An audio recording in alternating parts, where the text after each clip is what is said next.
The event as a whole is basically just to bring people in the community together to make a bread that has Jewish roots. So challah is part of the Jewish tradition. We have it every Sabbath as part of a reminder from our Exodus journey.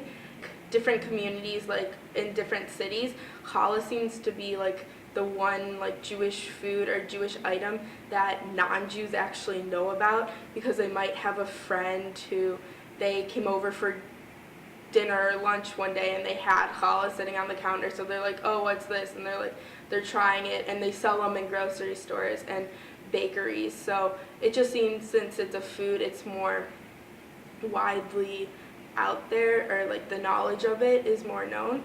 So you have to start out with the yeast and activating it, and that's what makes the dough fluffy and gives it like a good texture, because the yeast is what makes the challah rise. So you have to let the yeast sit for around 20 minutes. It varies per recipe.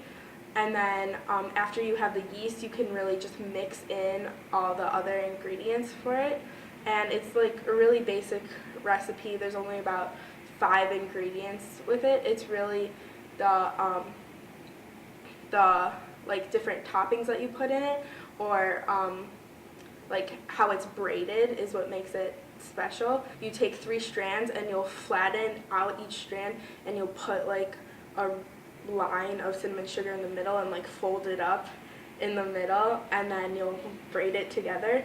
And then as it braids, as like you continue to braid, the challah actually naturally just rises again. So that's why it's all fluffy on top and like gives it a nice like big long like loaf, is because of the second rise. And then the last step before baking is putting on an egg wash, which is basically just water and egg, and then we put a little honey on it in it just to make it a little bit sweeter.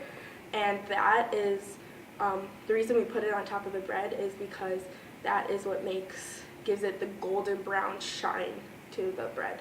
And it's really important to me because I grew up in a conservative Jewish household, having Shabbat every Friday night with challah, and it always seems to be sort of a part of the Jewish identity, since it's like a food more people are willing to learn about it, since a lot of people learn through their stomachs.